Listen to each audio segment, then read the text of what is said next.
être impérativement retenu, en particulier pour comprendre ce qui va faire la matière de la séance d'aujourd'hui. Ces deux points étant issus de Jean-Pierre Changeux, faisant la préface du livre de Stanislas Dehaene, Les neurones de la lecture. Ce que j'avais dit il y a 15 jours, à partir donc d'un commentaire, on entend quelque chose qui vient de, pas d'où, mais une des personnes qui est connectée sur le réseau. Merci, si vous pouvez couper vos micros tant qu'on n'est pas dans la discussion, parce que sinon ça va. Voilà, je crois que ça y est. Merci bien. Donc, une des conclusions que j'avais tirées de cette critique du discours de Jean-Pierre Changeux, préfaçant Stanislas Dehaene, c'est que la culture est une organisation. En l'occurrence, vous comprenez bien que organisation fait écho à organologie. La culture est une organisation, en fait, en l'occurrence, l'organisation d'un ensemble de ce que j'appelle des systèmes sociaux, par exemple le langage, par exemple la parenté. Et cette organisation, qu'est la culture, organise une activité herméneutique à laquelle elle fournit des règles herméneutiques. Par exemple, comme rétention secondaire collective. Les rétentions secondaires collectives, ce que j'appelle comme ça, fournissent des règles herméneutiques. C'est-à-dire qu'on récupère des termes hérités des générations précédentes et ces terminologies, ces catégories surdéterminent, par exemple, nos règles interprétatives. Ces rétentions secondaires collectives étaient reliées entre elles à travers ce que j'appelle des circuits de transindividuation. La culture décline ces règles herméneutiques, les conjugue et les interprète diversement à travers les systèmes sociaux. Les juristes, par exemple, ne déclinent pas la culture française comme, dire n'importe quoi, les historiens ou les économistes français, ou les acteurs économiques français. Donc, ce qui fait la culture, c'est une unité herméneutique qui se décline à travers des systèmes sociaux, et toujours, ces systèmes sociaux sont reliés par des systèmes techniques, qui eux-mêmes appartiennent à un système technique. Et ce système technique constitue des dispositifs rétentionnels de rétention tertiaire.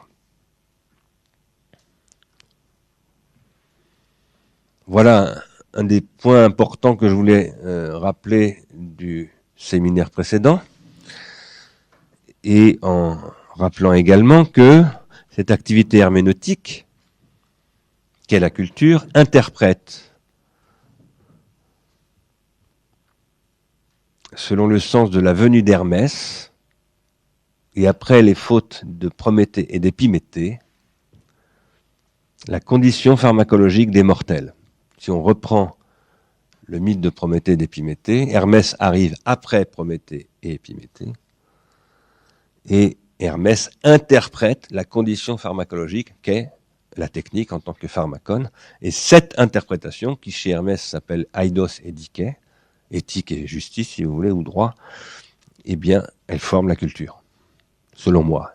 Selon moi, c'est ça la culture. Et j'ajoute que cette règle herméneutique, en quoi la culture consiste donc, est une règle d'agencement entre les organes psychosomatiques de l'individu, les organes artificiels du système technique dans lequel il vit,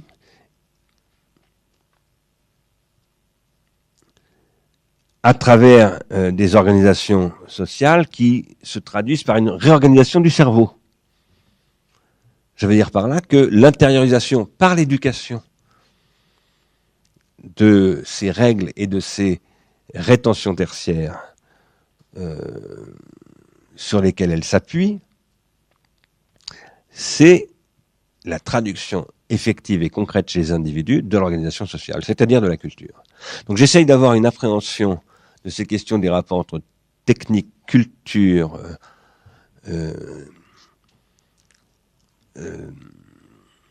organismes psychosomatiques, etc., d'avoir une approche tout à fait intégrée.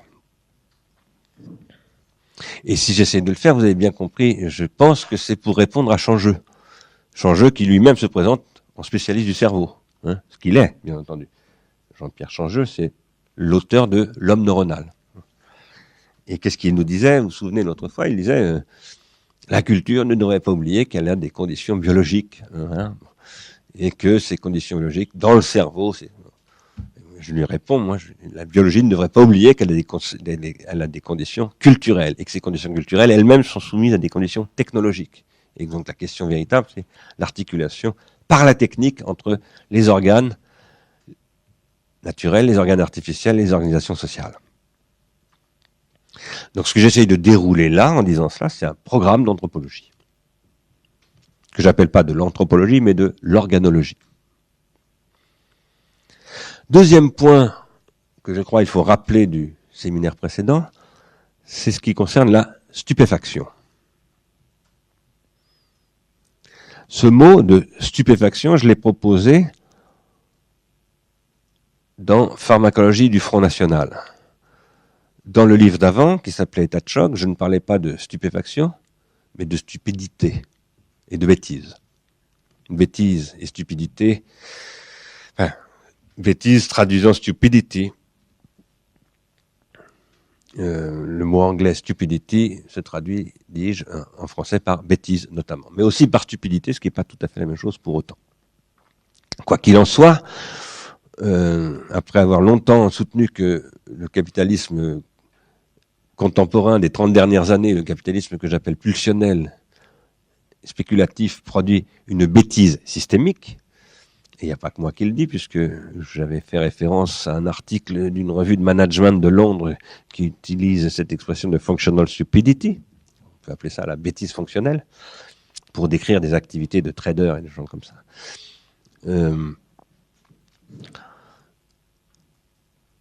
Cette stupidité, produite par le stupéfiant, et je vous fais remarquer qu'en français, stupéfiant, un stupéfiant, on dit la brigade des stupéfiants. C'est-à-dire la brigade des gens qui luttent contre les narcotrafiquants. Un stupéfiant en français, en anglais, ça se traduit par un narcotique. Les narcotrafiquants, ce sont les gens qui trafiquent des stupéfiants. Le narcotique étant ce qui nous fait dormir. Stupéfaction, endormissement, bêtise. Tout ça, c'est ce que produit le pharmacone qui nous défonce toujours, hein, d'une manière ou d'une autre. On est défoncé par le pharmacone.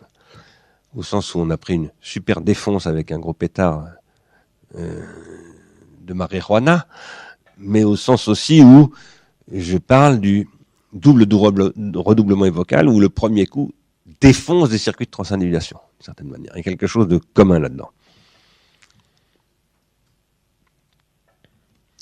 Donc cette stupéfaction devant la violence de ce qui conduit au discours post-humaniste, ou même transhumaniste, et ici il faudrait noter dans l'actualité de la semaine dernière l'accord qui a été donné par l'Agence américaine des médicaments pour la mise sur le marché de la première prothèse bionique, le DECA Arm System, qui est une prothèse qui permet à des gens qui ont été amputés d'un bras, par exemple, de retrouver une main avec une sensibilité qui est entièrement artificielle. Il est très intéressant que cette prothèse, qui est un organe mécanico-bionique, donc, ait été autorisée par l'Agence du médicament. C'est intéressant de voir un organe mécanique, parce que c'est quelque chose de mécanique, hein, autorisé par une agence du médicament. Ça vous montre bien que la technique, c'est un pharmacone. Et qu'il faut élargir le concept de pharmacone bien au-delà de la pharmacie. je ferme cette parenthèse. La stupéfaction, donc, qui est produite par la profusion de pharmacas qui arrivent en ce moment de toutes parts, comme bras bioniques, comme réseaux sociaux, comme tout ce qu'on veut, hein, et qui arrivent sans arrêt en ce moment, comme automobile entièrement connectée et entièrement téléguidée. Il y avait un article ce matin ou hier dans Libération sur le fait qu'on évaluait, on disait que dans 20 ans, il y aura 450 millions d'automobiles entièrement automatisées, d'après une étude de l'IDAT. C'est stupéfiant, ces processus-là. Il y en a de partout, dont la procréation médicalement assistée, la gestation pour autrui, tout ça font partie. Cette stupéfaction, donc, telle qu'elle conduit non pas à des nouveaux processus de transindividuation, mais au contraire à une stupidité fonctionnelle, procède en large part, bien sûr, d'une spécificité organologique de notre temps, qui est très très liée au numérique, c'est-à-dire à la vitesse de la lumière, au fait que le double redoublement épocal se produit à la vitesse de l'éclair de Zeus, quasiment, hein. La foudre, c'est foudroyant, ce double redoublement épocal qui nous tombe dessus, et nous sommes stupéfaits à cause de cela, mais je dirais que nous le sommes aussi beaucoup, et peut-être surtout, du fait que jusqu'à maintenant, face à ces questions, il n'y aura encore jamais eu de véritable critique de l'anthropologie en tant que science et non pas en tant qu'anthropologie philosophique.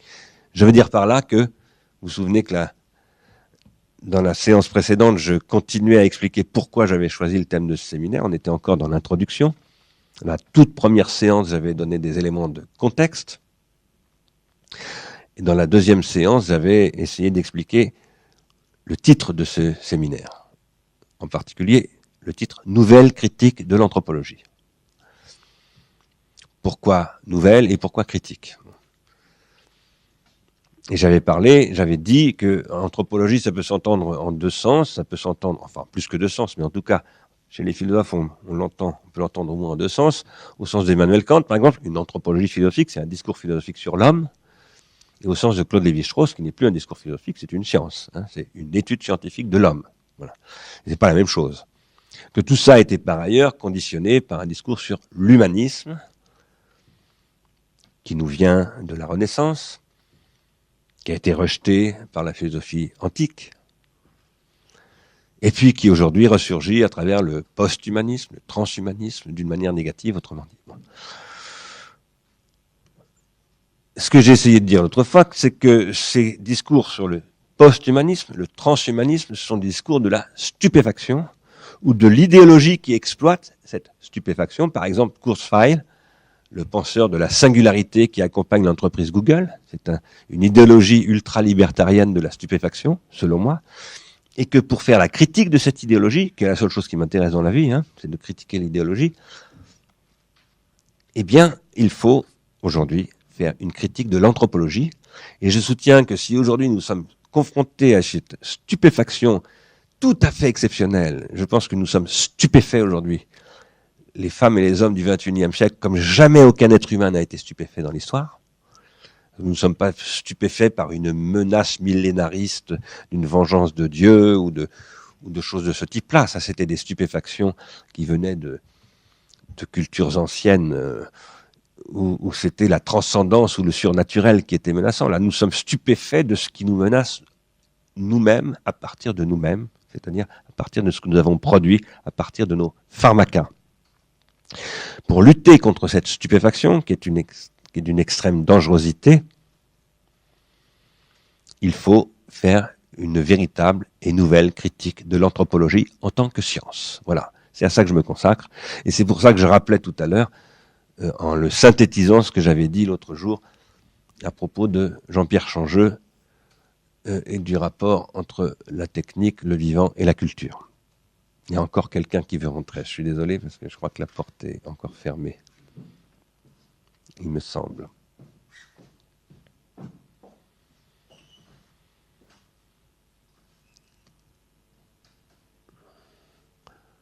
Cela étant, un élément de stupéfaction tout à fait singulier, là, qui tient non pas à l'absence de critique de l'anthropologie, mais à la technique contemporaine, c'est évidemment la vitesse de la lumière. Cette vitesse de la lumière, le fait que la technologie fonctionne à la vitesse de la lumière, cette vitesse de la lumière constitue une puissance absolument stupéfiante dans la mesure où elle est mise au service d'une époque de l'automatisation tout à fait nouvelle. J'en parlerai bientôt dans un livre, qui est ce que j'appelle l'automatisation intégrale et totale, et générale également aussi.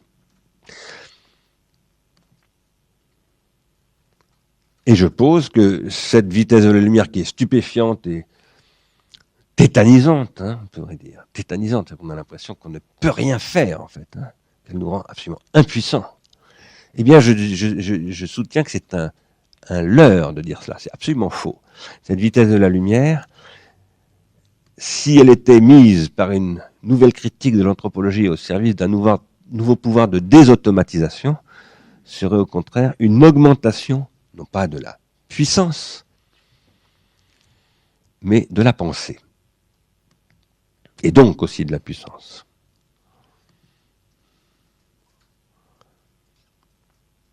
Ceci pour dire que ce séminaire est également dédié, très pratiquement cette fois-ci, au projet ou à la tâche d'explorer et d'inventer le nouvel âge de la transindividuation, qui est requis par le double redoublement épocal stupéfiant que nous connaissons. C'est dans cette perspective que j'ai conçu ce séminaire comme exploration de la condition organologique. Alors, il y a 15 jours, j'avais terminé mon intervention en citant Whitehead, qui affirme que, je le cite, j'ai traduit en français, les avancées majeures dans la civilisation sont des processus qui menacent de détruire les civilisations où elles adviennent. Je répète, les avancées majeures dans la civilisation sont des processus qui menacent de détruire les civilisations où elles adviennent. Qu'est-ce que dit Whitehead ici ? Whitehead dit que toutes les avancées de la civilisation sont pharmacologiques. J'avais fait cette citation de Whitehead, que j'ai trouvée chez Dodds, en réalité, c'est pas dans Whitehead lui-même que je l'ai trouvée, après avoir précisément fait référence à ce que David Murray et Eric Robertson Dodds appellent le conglomérat hérité, pour décrire la situation de ce que Dodds appelle l'Aufklärung grecque. Dodds dit Socrate, Protagoras, tous ces gens-là, ce sont des Aufkläreurs grecs. Ils les appellent comme ça, des Aufkläreurs. Des hommes des Lumières de l'époque grecque. Et pourquoi est-ce qu'il parle de ces hommes des Lumières de l'époque grecque? C'est parce que, d'abord, il commence par dire dans son livre qu'ils ont, la plupart ont été condamnés soit à l'exil, soit à la mort. Et le seul qui en soit vraiment mort, c'est Socrate. Et que s'ils ont été condamnés, c'est parce que la cité grecque vivait une immense crise. Et cette immense crise était celle des contradictions engendrées par le conglomérat hérité. Qu'est-ce qu'il y avait dans ce conglomérat hérité? C'est des sujets dont j'ai beaucoup parlé dans mon cours de philo il y a 2 ou 3 ans, à Pharmacon. Eh bien, il y avait dans la mémoire du conglomérat hérité des choses héritées d'une époque archaïque, avec des croyances qui pouvaient même renvoyer à la magie, et puis des choses beaucoup plus récentes, et toutes ces choses étaient en conflit les unes avec les autres.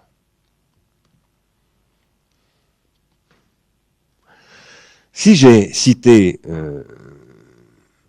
ces références de Murray et de Dodds, c'est parce que, par ailleurs, tout en citant Whitehead, je commentais la fin de l'introduction de Merlin Donald dans son livre L'origine ou les origines de la pensée moderne, de Modern Mind, où il disait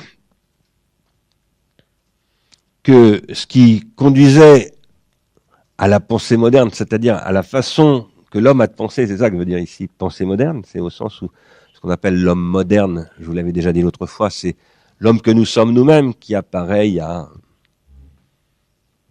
disons, 100 à 200 000 ans. Hein. Cet homme-là, qui est nous-mêmes, donc, qui apparaît dans la fin de la préhistoire, il est constitué par l'apparition, disait Merlin Donald, d'une nouvelle mémoire. Et constituant la vie, dans la vie qui est un pouvoir de mémoriser, une nouvelle époque de la vie, une nouvelle forme de la vie. Et Merlin Donald disait que dès lors, il fallait, pour penser l'humain, penser l'incorporation de facteurs biologiques et de facteurs technologiques. Ça, c'est capital. C'est la première fois, quand j'ai lu cela, que j'ai lu véritablement, venant d'Amérique du Nord et dans une période dominée par le cognitivisme, un point de vue sur l'anthropologie qui, enfin, pour moi, pose vraiment les questions que seul, à ma connaissance, Leroi-Gourhan avait vraiment posées du côté de l'anthropologie et Georges Canguilhem du côté de la philosophie, à savoir que la vie humaine, c'est ce qui intègre, ce qui incorpore, dit Merlin Donald, des facteurs biologiques et des facteurs technologiques. Et qui le fait en s'agençant avec des formes intérieures de mémoire et qui, du même coup, je cite à nouveau Merlin Donald, produit une structure hybride contenant des vestiges de stades précédents de l'émergence de l'humain, aussi bien que de nouveaux dispositifs symboliques qui ont radicalement transformé son organisation. Alors, les stades précédents de l'émergence de l'humain, ce sont des stades de l'humain qui n'est pas encore l'homme moderne, c'est-à-dire sapiens sapiens.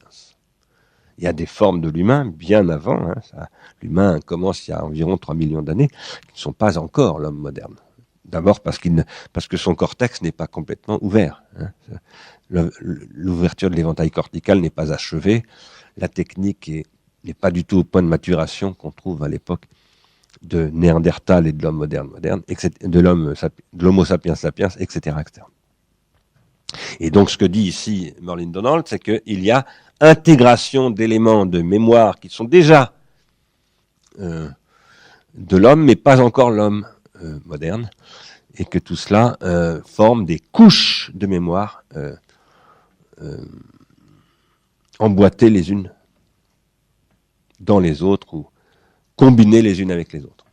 C'est l'incorporation de facteurs à la fois biologiques et technologiques donc qui engendre ce complexe symbolico-mnésique qui rend possible les avancées toujours hautement pharmacologiques et menaçantes pour les civilisations dont parle Whitehead.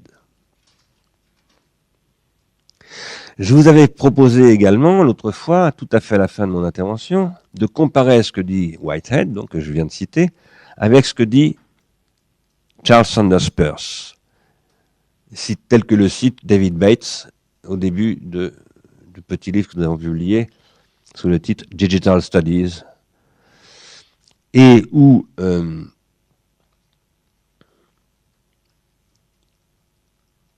Peirce dit du cerveau, je le cite, les maladies du cerveau peuvent améliorer l'intelligence générale.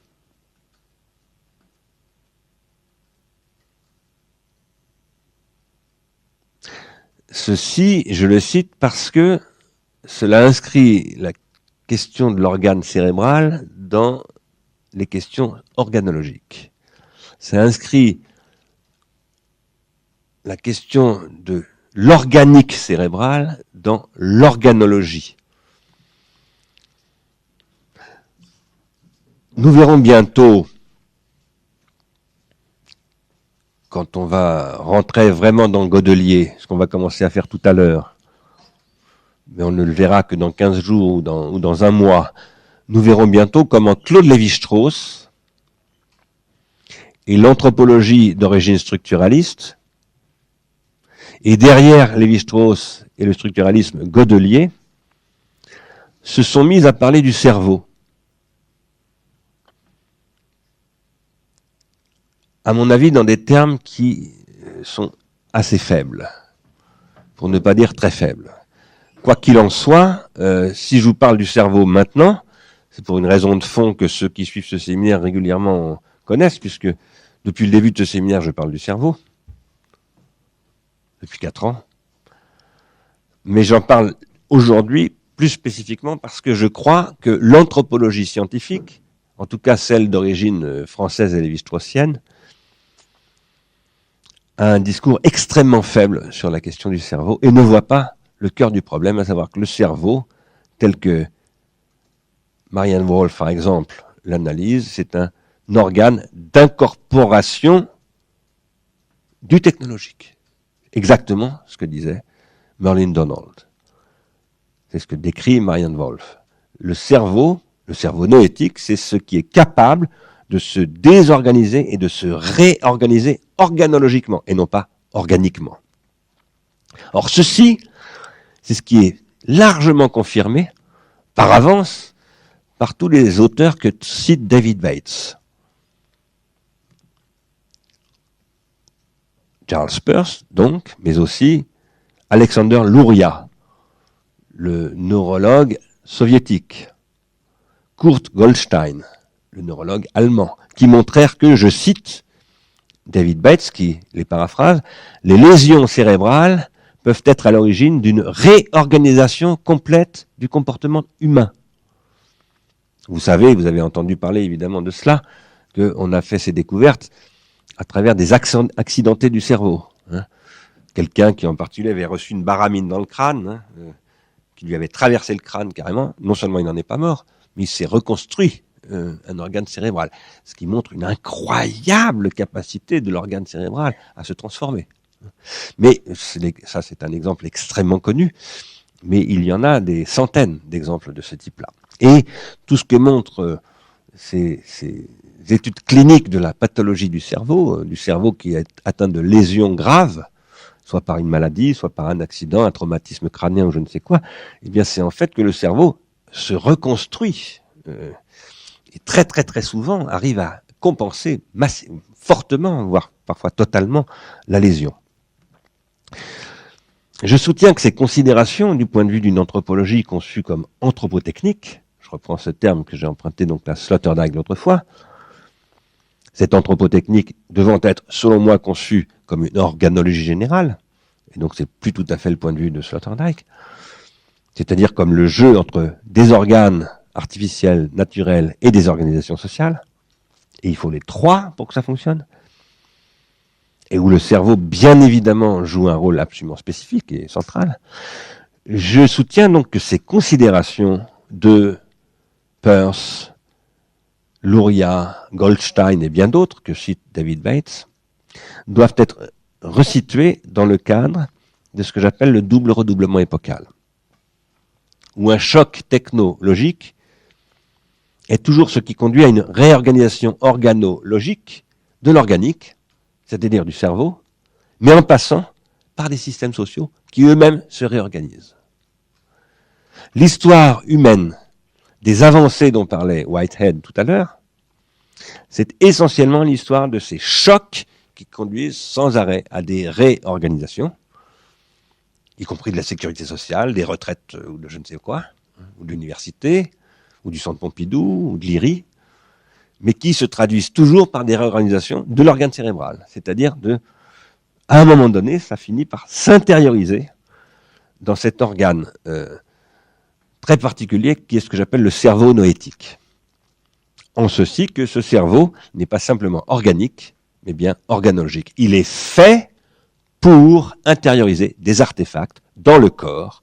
Et ça signifie très exactement ce que disait Merlin Donald, à savoir une incorporation technologique dans le biologique. Ça signifie que les systèmes sociaux, qui sont les objets de l'anthropologie, et en particulier dans le cas de Maurice Godelier et de Claude Lévi-Strauss, par exemple, les systèmes de parenté, ce qu'on appelle les structures de la parenté, C'est ce qu'on va voir en détail quand on va commencer à lire Godelier. C'est ça qui intéresse Godelier, c'est la parenté comme système social. Et dont il montre qu'en fait, on ne peut jamais la séparer des autres systèmes sociaux, juridiques, linguistiques, économiques, etc. Et il oublie complètement le système technique, c'est ça le problème. Les systèmes sociaux, donc, sont des régimes de production de circuits de transindividuation. Et ces circuits sociaux, produits par la transindividuation, en quoi consistent les systèmes sociaux, sont supportés par des rétentions tertiaires. Pour que les circuits de transindividuation produits par les systèmes sociaux puissent être intériorisés par les individus psychiques, c'est-à-dire par leur cerveau noétique, il faut que ces cerveaux noétiques aient eux-mêmes intériorisé les rétentions tertiaires. C'est-à-dire pas simplement les circuits des systèmes sociaux, mais le système technique lui-même. Il faut qu'il se soit organologisé. Et donc, il faut qu'ils aient, pour cela, désorganisé les circuits antérieurs et produit de nouvelles formes d'organisation, et cela aux trois niveaux, au niveau psychosomatique, au niveau technique et au niveau social. Donc l'organologie, c'est ce qui étudie les désorganisations et les réorganisations. L'approche de l'anthropologie que je propose, c'est cette approche extrêmement dynamique, qui consiste non pas à étudier ce que c'est que l'essence de l'homme, la nature de l'homme, ou je ne sais quoi, ce qu'il y a d'universel dans l'homme, par exemple l'inceste, l'interdiction de l'inceste plutôt. C'est une époque, une manière qu'on avait de définir l'anthropologie de Lévi-Strauss, qui était d'ailleurs une erreur, mais en tout cas, c'est pas du tout, l'anthropologie, c'est pas du tout ce qui s'intéresse dans ce sens-là à ce que c'est que l'homme, c'est ce qui s'intéresse au processus dynamique d'organisation, de désorganisation et de réorganisation sous les effets de chocs successifs, en quoi consiste l'être pharmacologique. Et ces désorganisations et ces réorganisations, ce sont des processus de désindividuation et de réindividuation, qui se produisent toujours à travers un triple processus d'individuation psychique, technique et sociale.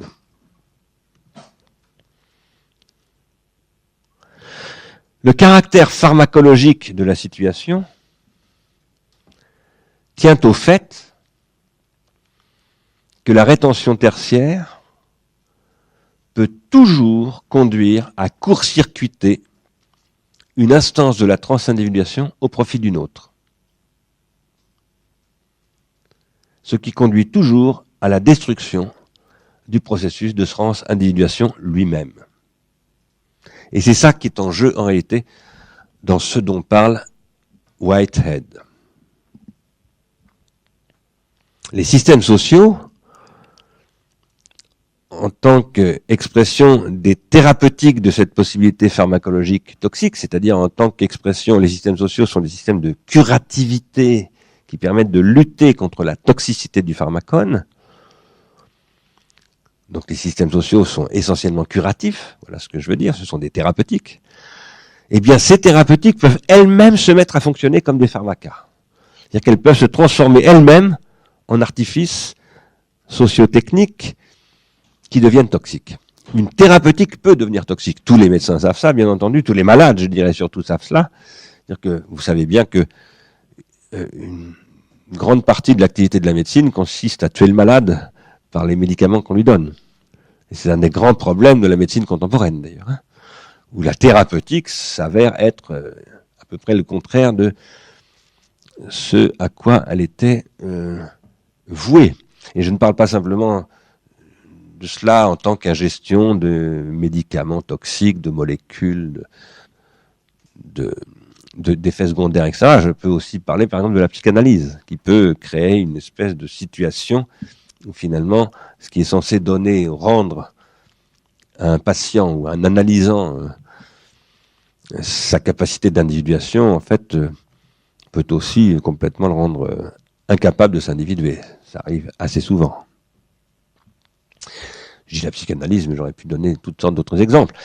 Ou encore, comment des processus de systèmes sociaux qui sont faits pour améliorer une situation sociale les aggravent, tout simplement. Hein. Bon. Les renversements en tout genre qui sont produits par ce qu'on pourrait appeler la bureaucratie, la technocratie, ou la sclérose des institutions, le fait que l'école qui est faite pour éduquer, en fait, fait le contraire de cela, ou en tout cas paraît faire le contraire, enfin, tous ces problèmes qui ont été décrits parfois sous le nom par Ivan Illich de contre-productivité. Illich appelle ça la contre-productivité. Les systèmes sociaux peuvent toujours devenir très contre-productifs.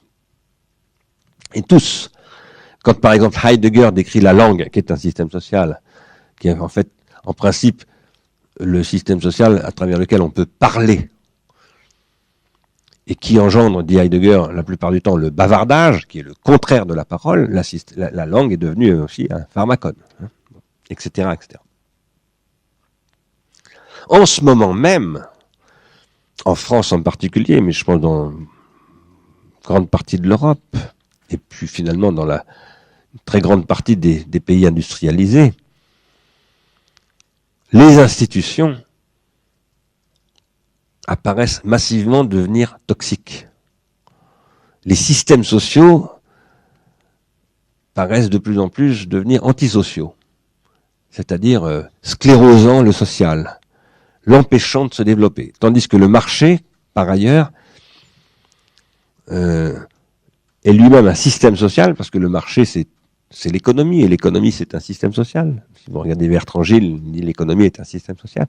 Ce système social est d'un type très particulier, parce qu'il s'articule avec le système technique, en sorte qu'il se déterritorialise avec la technique, et qu'il paraît être, en fait, en excroissance sur tous les autres systèmes sociaux, parce qu'il a une capacité de déterritorialisation énorme, et en fait de séparation par rapport au territoire, et du coup, de capacité de court-circuiter les autres systèmes sociaux par sa déterritorialisation et dans l'articulation qu'il produit avec le système technique. David Bates, dans le texte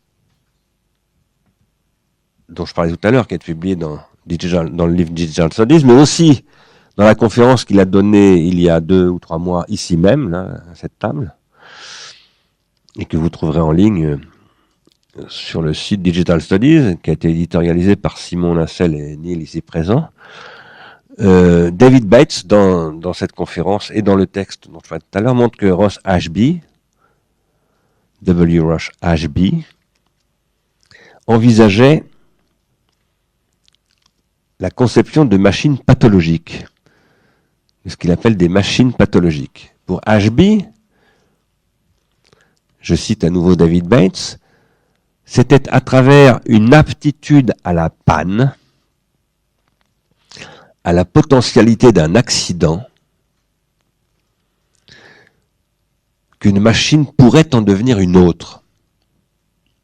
Ce qu'Ashby disait, une machine deviendrait vraiment l'homologue de ce que nous sommes, par exemple, si elle était capable de devenir autre chose que ce qu'elle est. Et donc,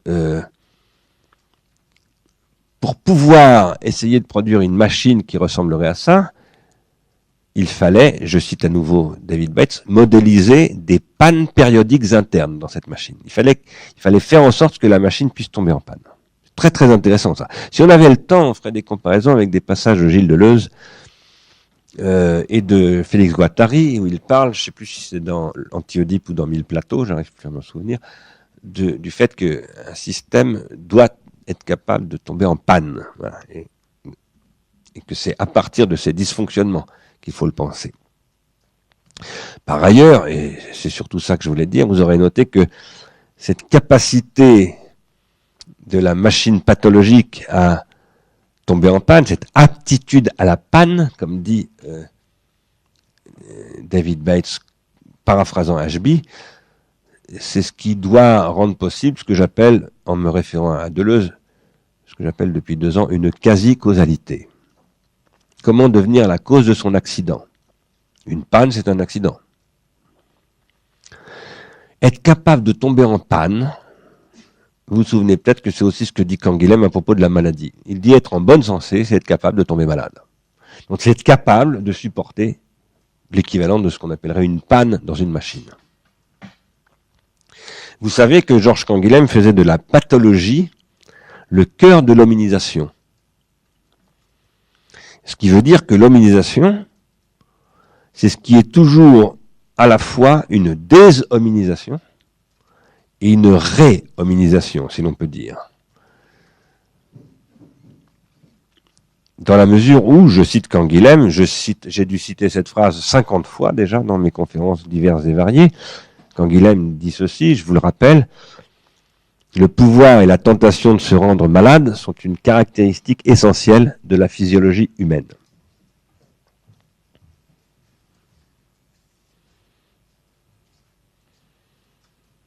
Alan Turing,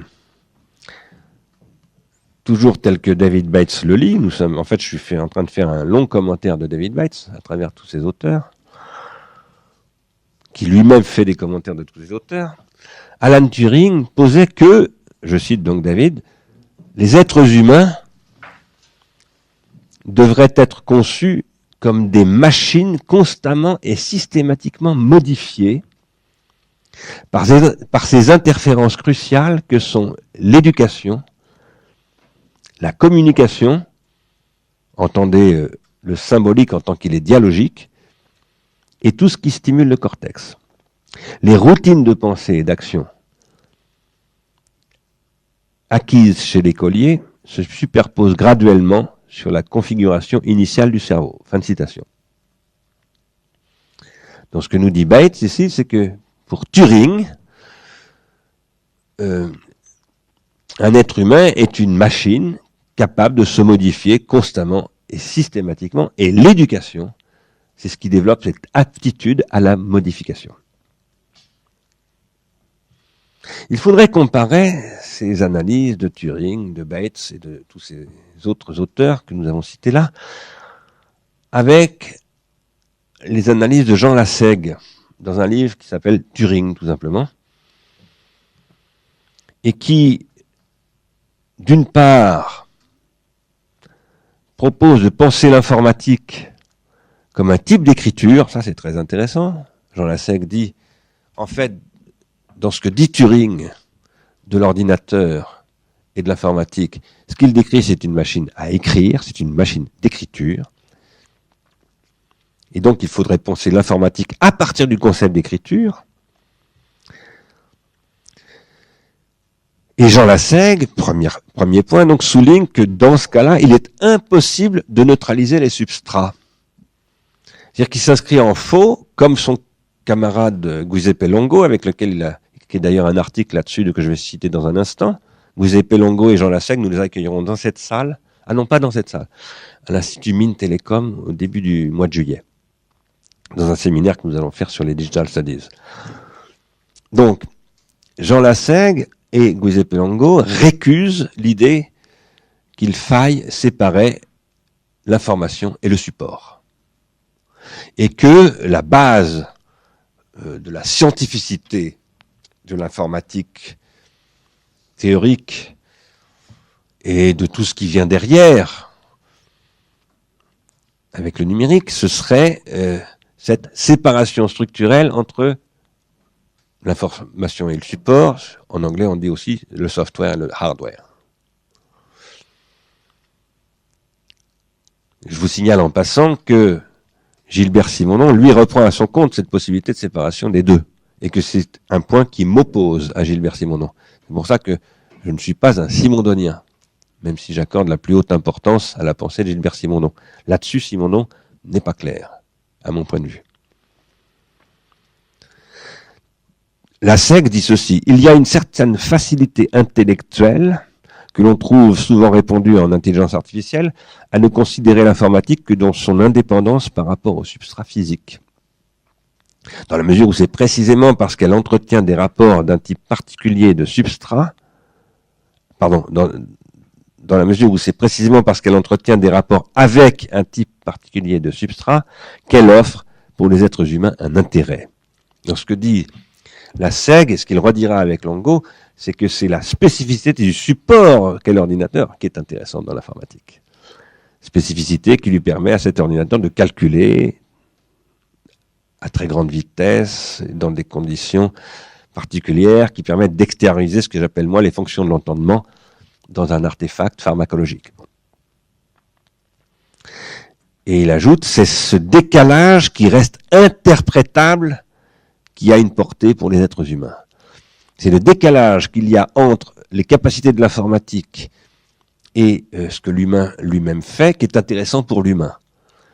Et c'est dans l'interprétation de ce décalage que l'informatique est intéressante. Et la SEG en conclut qu'il faut appréhender la question de la machine non pas comme un duplicata de l'humain, ce que les gens de l'intelligence artificielle ont très souvent fait, les cognitivistes aussi, en disant la machine de Turing, en fait, l'être humain, le cerveau humain, c'est une machine de Turing. La SEG et Longo disent c'est pas du tout comme ça que c'est intéressant de penser cette machine. Ce n'est pas comme un duplicata de l'être humain, c'est comme une interaction et un couplage entre le vivant et la technique, qui permet à ce vivant de vivre autrement. Et de telle manière qu'il en résulte un déphasage ou un décalage créatif. Et nous retrouvons ici, à travers le déphasage et le décalage, le double redoublement épocal. Le choc dont je vous parle sans arrêt, ou ce dont parlait Whitehead tout à l'heure, mais qui est ici inscrit à l'intérieur même d'une technologie. Et je cite encore la SEG, aussi est-ce l'interaction entre les êtres humains et leurs expressions algorithmiques, incarnées sous forme de machines, qui est véritablement créatrice de formes. Par analogie, on peut dire que le décalage on peut dire que le décalage dans la vitesse de traitement entre l'être humain et l'ordinateur est comparable au décalage de vitesse de réaction-diffusion de chaque morphogenèse dans le modèle morphogénétique de Turing. Ici, la SEG renvoie à un article que Turing a consacré à la biologie sur la question de la morphogenèse. Et dans son livre, il montre qu'en fait, le trajectoire de Turing, ça a été de passer des mathématiques à la biologie en passant par l'informatique et pour essayer de penser le devenir des formes vivantes. Alors, je ne vais pas m'engager dans ce sujet-là, mais je vous le signale parce qu'il y a une espèce de vulgate sur Alan Turing très très dominante qui fait de Turing une espèce de penseur du software qui serait séparable du hardware, etc. C'est exactement le contraire, en fait, que montre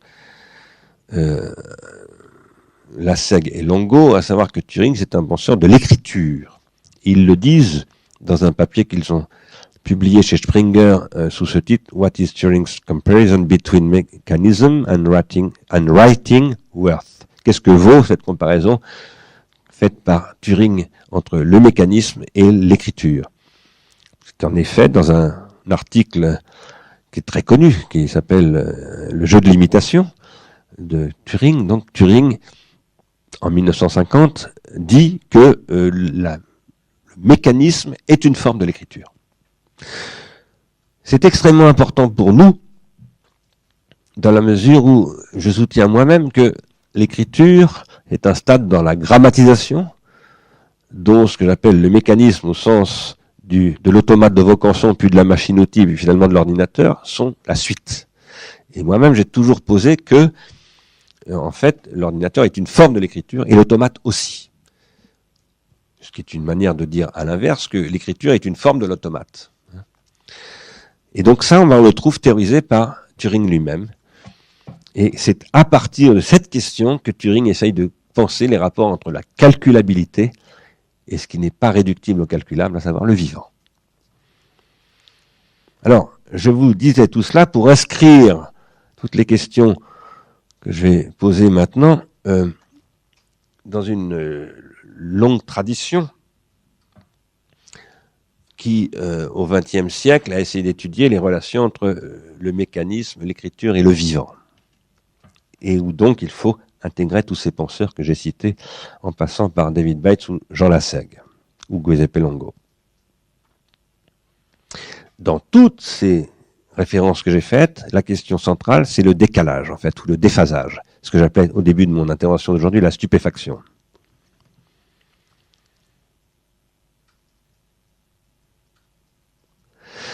D'une façon très générale, le décalage ou le déphasage, c'est aussi un terme, vous le savez, le déphasage c'est un terme de Gilbert Simondon. Simondon dit, il n'y a pas d'individuation sans déphasage. Et le cœur de l'individuation, c'est la capacité de se déphaser. C'est ça l'individuation. Ce qu'il appelle aussi le saut quantique. Le décalage ou le déphasage, donc, il est là depuis l'origine de l'hominisation, selon moi. Et il est engendré morphogénétiquement, et je reprends cette expression après avoir cité l'article de Turing sur la morphogenèse. Il est engendré morphogénétiquement par le jeu de 3 systèmes dynamiques, que Simonon appelle des processus d'individuation, qui sont ces systèmes dynamiques, à savoir le système dynamique psychique, le système dynamique technique et le système dynamique social,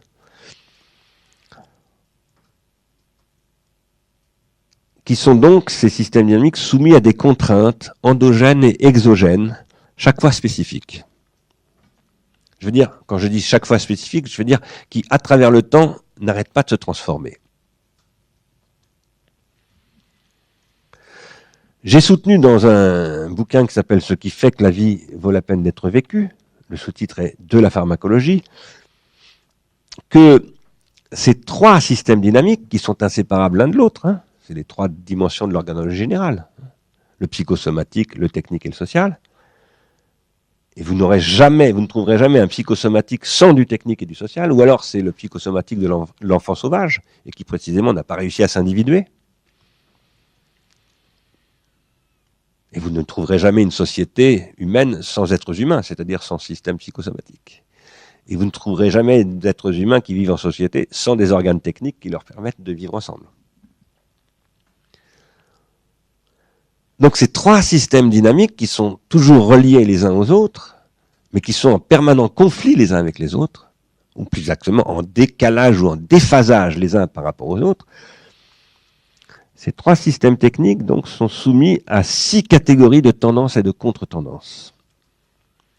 Et ces 6 catégories de tendances et de contre-tendances s'agencent chaque fois, à chaque époque de l'humanité, d'une manière spécifique, et forment ce qu'on va appeler un complexe préhistorique, protohistorique ou historique. Préhistorique jusqu'au néolithique, protohistorique entre le néolithique et l'Antiquité gréco-romaine, et historique depuis les Juifs et les Grecs. Et je ne parle pas de la Chine, parce que je ne la connais pas suffisamment, mais bien évidemment, il faudrait instruire ça, la question de l'entrée de la Chine. Il y a encore quelqu'un qui est à la porte. Dans l'histoire, c'est une vaste question dans laquelle je ne m'engagerai évidemment pas. Donc j'avais essayé de décrire de la pharmacologie le jeu de ces tendances et ces contre-tendances de la manière suivante. Au niveau psychosomatique, c'est-à-dire au niveau de l'individu psychique, il y a des tendances pulsionnelles qui sont contrecarrées par des contre-tendances que je vais appeler d'investissement, idéalisantes et sublimatoires. C'est le travail de transformation dont je soutiens que Freud le décrit à partir de 1920 par l'économie libidinale des pulsions en investissement. Transformation des pulsions en investissement.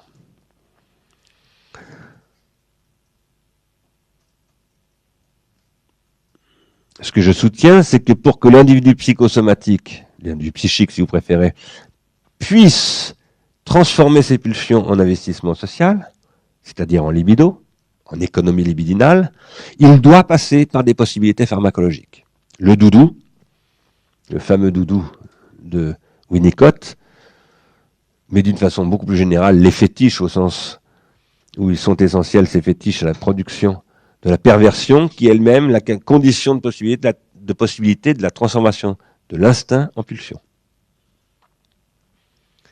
C'est parce que l'instinct est pervers qu'il peut se détacher de son objet spontané et aller s'attacher à d'autres types d'objets, qu'il peut circuler, qu'il est amovible, que du coup ce n'est plus un instinct mais une pulsion. Parce que l'instinct, lui, ne peut pas se détacher de son objet.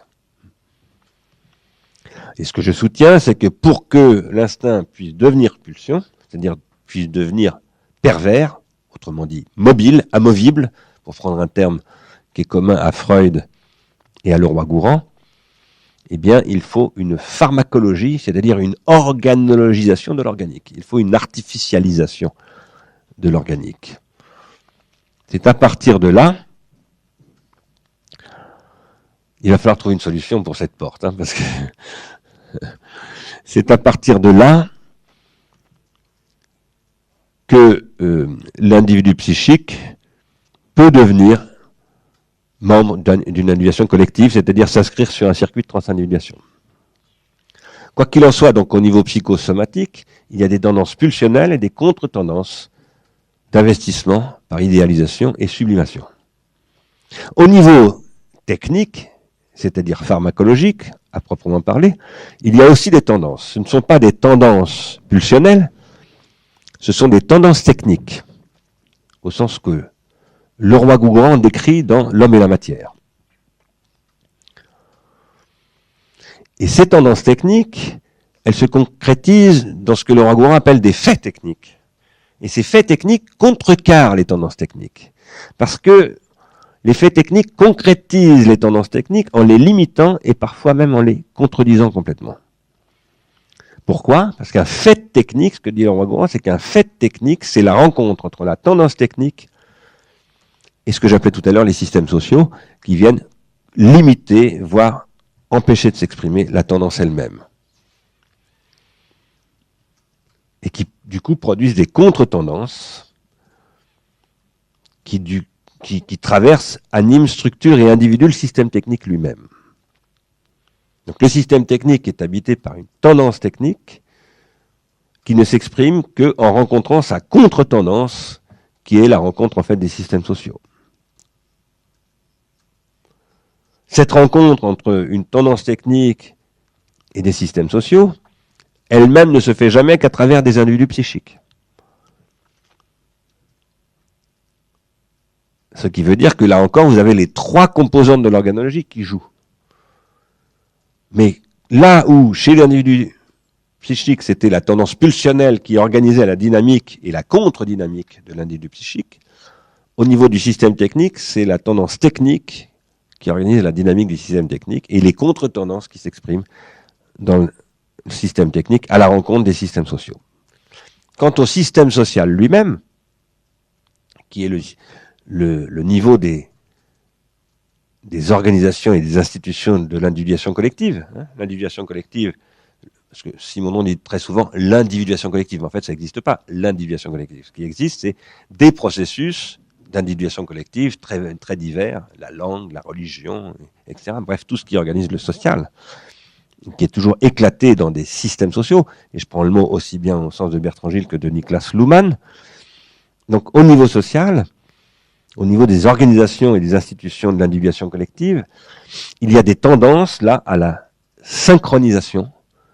Un système social est essentiellement un système qui tend à synchroniser les comportements des individus psychiques qui appartiennent à ce système social. Mais cette tendance n'est qu'une tendance métastable. C'est une tendance métastabilisante qui tend à produire l'unité au niveau social de l'individu collectif, de l'individu social, si vous voulez, mais qui sans cesse doit jouer avec et contre des tendances à la diachronisation. Et c'est pour ça que c'est une structure métastable et non pas une structure stable.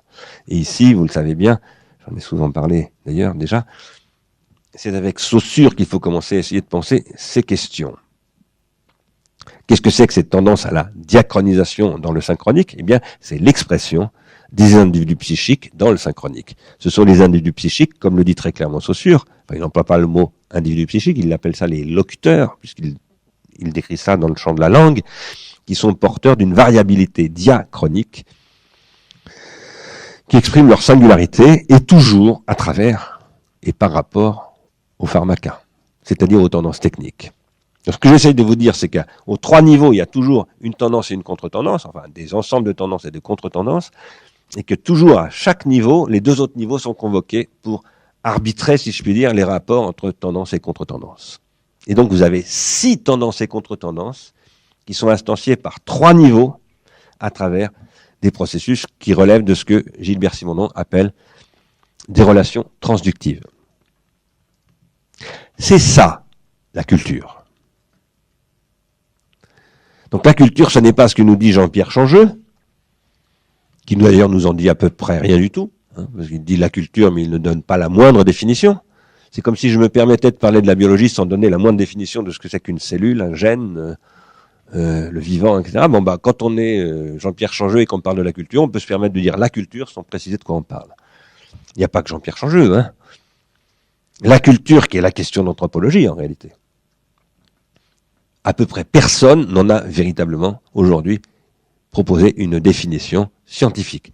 Quand je dis scientifique, je veux dire par là avec administration de la preuve, arguments contradictoires, etc., etc., documentation. Il y a des tas de définitions de la culture philosophique. En Allemagne en particulier, Kultur, c'est un objet qui a été énormément, en particulier à l'époque romantique et post-romantique, ou à l'époque de Dilthey, mais des descriptions scientifiques de la culture, moi je n'en connais pas en réalité.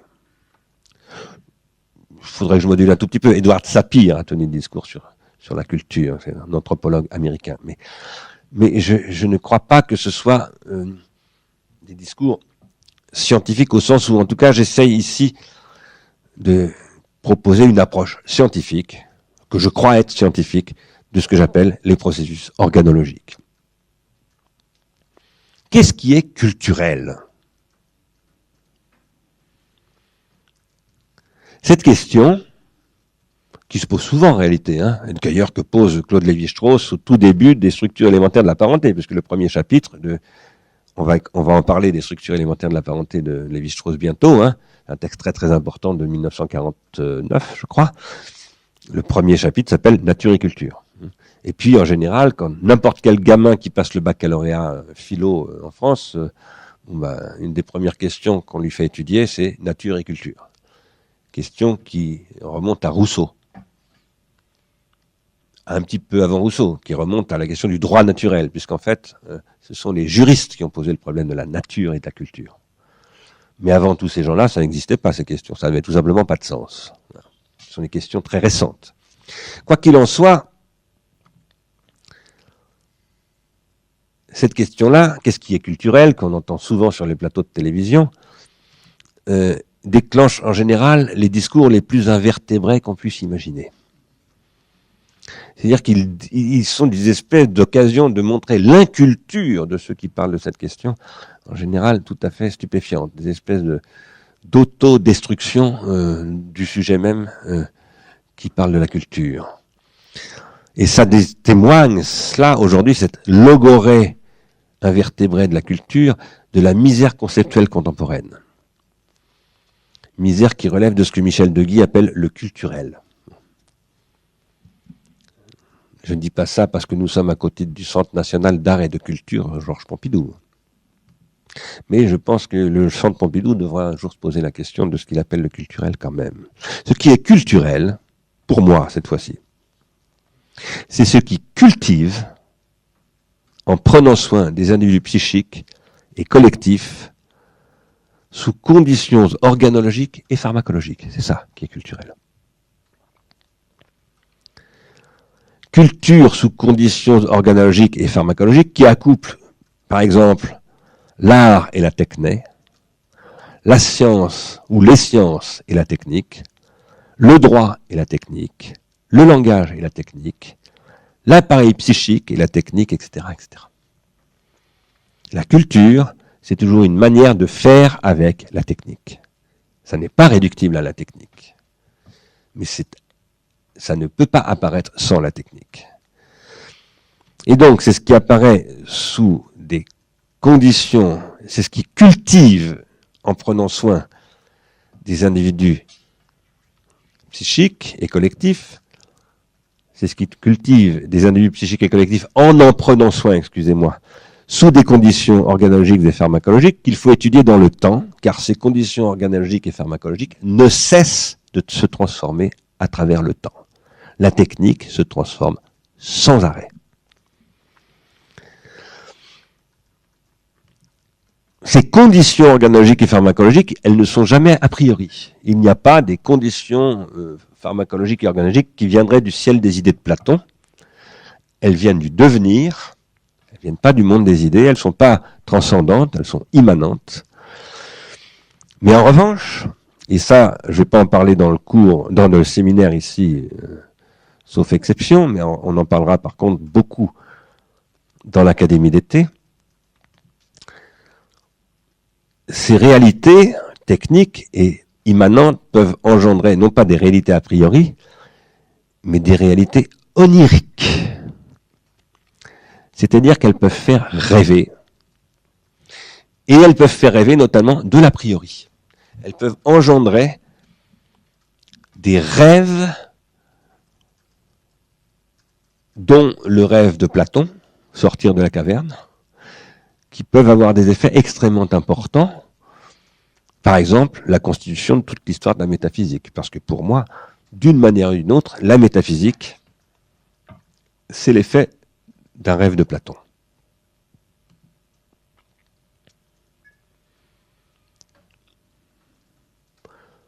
La question du rêve, je ne vais pas en parler plus que ça maintenant, mais juste pour justifier ce que je viens de dire, et passer tout de suite à autre chose. Sans rêve, il n'y a pas d'idéalisation. Puisque le rêve est ce qui est capable de projeter quelque chose qui n'existe pas.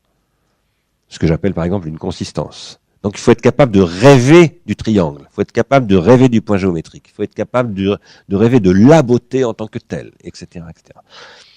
Et à partir de là, comme je l'ai dit dans le cours de cette année, comme j'y reviendrai cet été, on peut réaliser ses rêves, au risque d'en faire des cauchemars. Bon, ça, nous en reparlons plus tard. Au risque d'en faire des cauchemars, parce que la réalisation des rêves, ça donne des pharmacas, c'est-à-dire des rétentions tertiaires, des films, des statues, des outils, tous les artefacts. Et ces pharmacas peuvent se retourner contre le rêveur et devenir son cauchemar. C'est ce que nous vivons en ce moment, à l'échelle planétaire.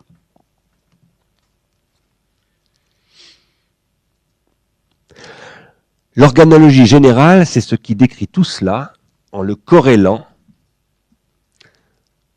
aux différents niveaux par une méthode transdisciplinaire, notamment ce qui va permettre d'articuler les disciplines du psychosomatique, disons du médical, du biologique, etc., les disciplines du technique, l'ingénierie, l'histoire des techniques, les disciplines du social, et toutes les sciences qui sont afférentes à ces différentes choses. Donc l'organologie tente à articuler des approches transdisciplinaires des faits anthropologiques, disons, ou organologiques, ou anthropotechniques, et elle tente à le faire en ordonnant tous ces faits par la considération du processus de grammatisation, c'est-à-dire en inscrivant l'évolution organologique des êtres anthropotechniques, des êtres noétiques, au cours ou au long d'un processus de grammatisation. La grammatisation, ici, c'est le second point fondamental, après la technique, qui est ignoré par l'anthropologie scientifique. À part le Roi-Gourand, comme d'habitude.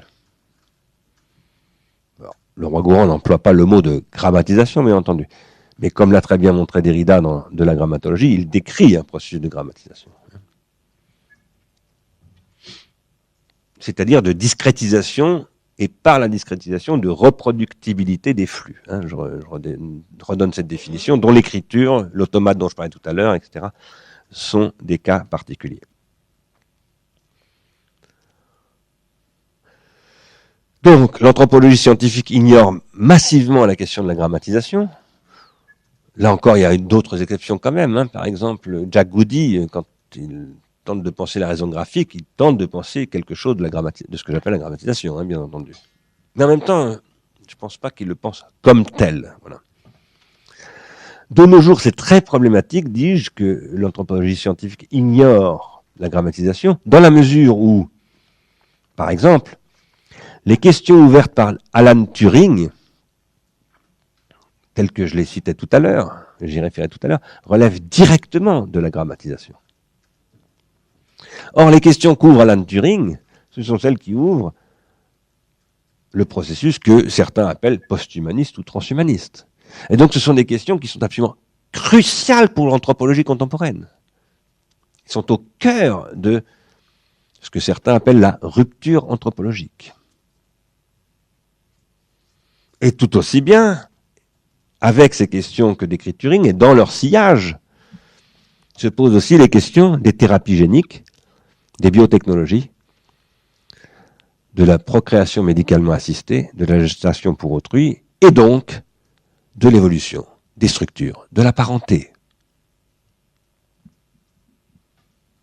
Je dois vous dire d'ailleurs en passant que, puisque je parle de Turing, et qu'on va parler de l'homosexualité, du pharmacone sur le vivant, qui permet de transformer les conditions de reproduction du vivant, ou de la sexuation du vivant, je dois vous dire, vous le savez sans doute, mais peut-être pas, parce que tout le monde ne le sait pas, qu'Alan Turing était homosexuel, et qu'il s'est suicidé en mangeant une pomme qu'il avait trempée dans le cyanure, c'est très bien raconté par Jean Lassègue, parce que l'Angleterre puritaine l'avait condamné à choisir soit la prison, puisque l'homosexualité était un crime en 1950 en Angleterre, soit d'être piqué aux hormones, de consommer des hormones pour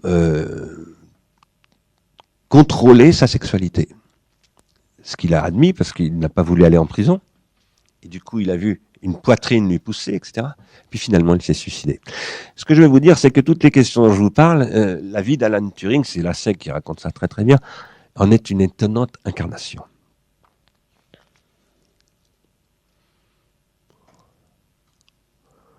La culture, donc, telle que je vous propose de la concevoir ici, c'est aussi la condition de l'éducation. Qu'est-ce que c'est que l'éducation? C'est la prescription et l'intériorisation de règles selon diverses modalités. Je vous rappelle que ce que j'appelle intérioriser des règles, ça veut dire désorganiser et réorganiser l'organe cérébral. C'est ça que j'appelle intérioriser des règles. C'est d'abord ça. Pas seulement ça d'ailleurs. Mais c'est d'abord ça.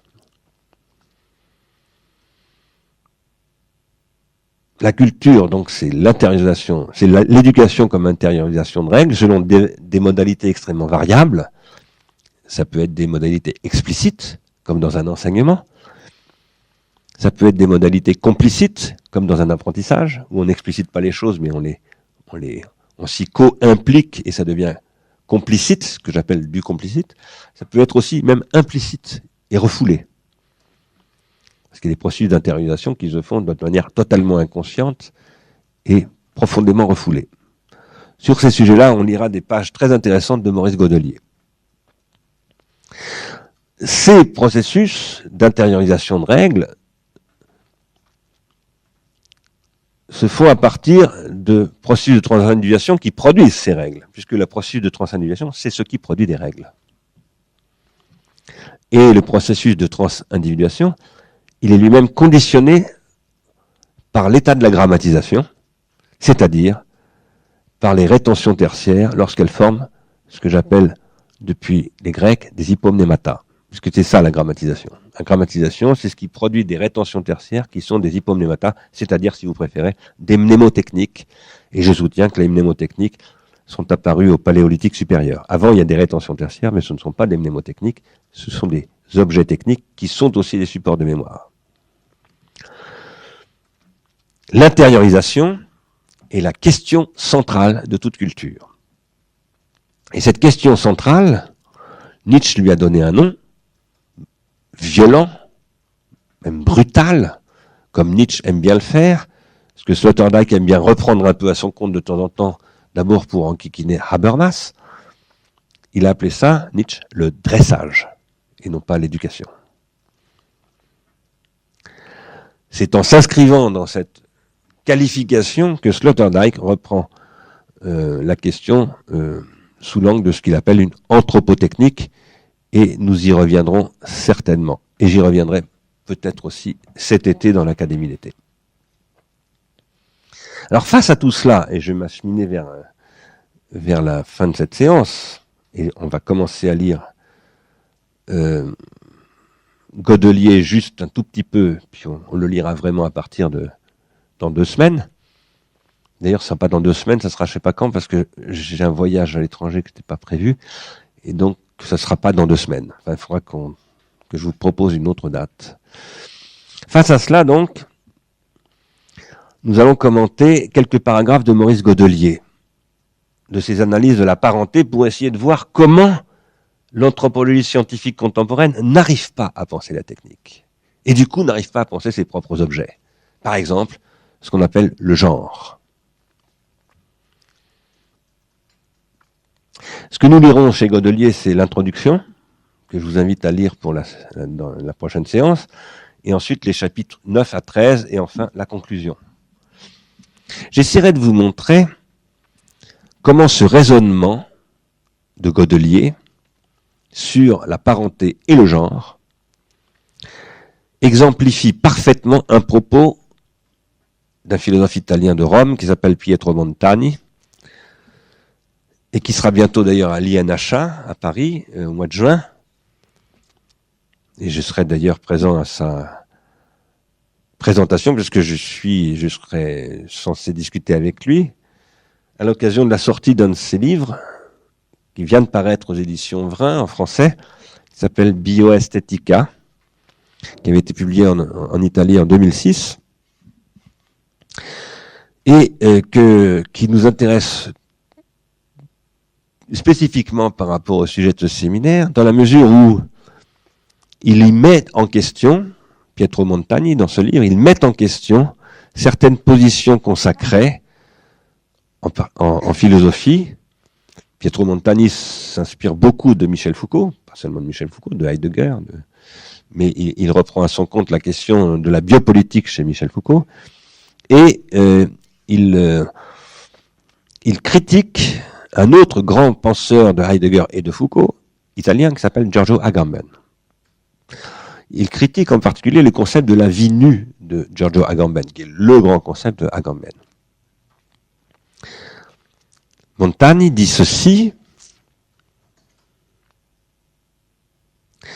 que la biopolitique est un rapport déterminant à la technique, et tout particulièrement à la biotechnologie.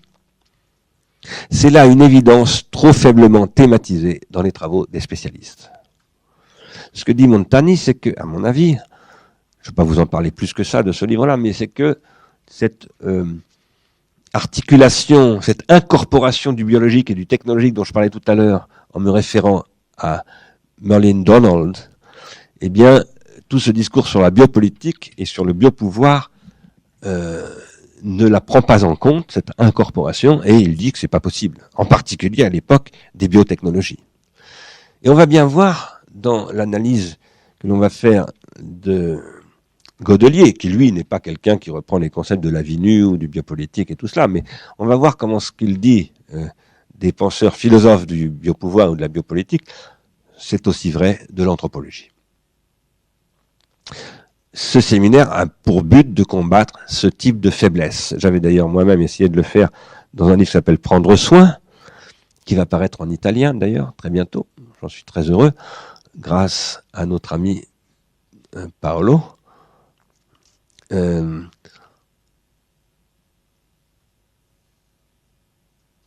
J'essaye donc j'avais dans ce livre, essayé de montrer déjà cette faiblesse dans le champ de la biopolitique et en particulier chez Agamben, dans un petit livre qui s'appelle Qu'est-ce qu'un dispositif, où j'avais essayé de montrer que ce petit livre finalement n'est pas du tout fidèle, à mon avis, à ce que dit Michel Foucault.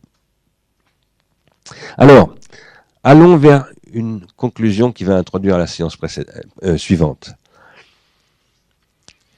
S'il est vrai que le concept de biopolitique a une valeur, et évidemment, il a pour moi beaucoup de valeur, mais il n'a de valeur qu'à la condition qu'il serve à introduire une autre question qui est la psychopolitique et la neuropolitique. Parce que sinon, c'est un cache-misère qui empêche de penser le présent en s'accrochant aux années 70 et 80 de Michel Foucault.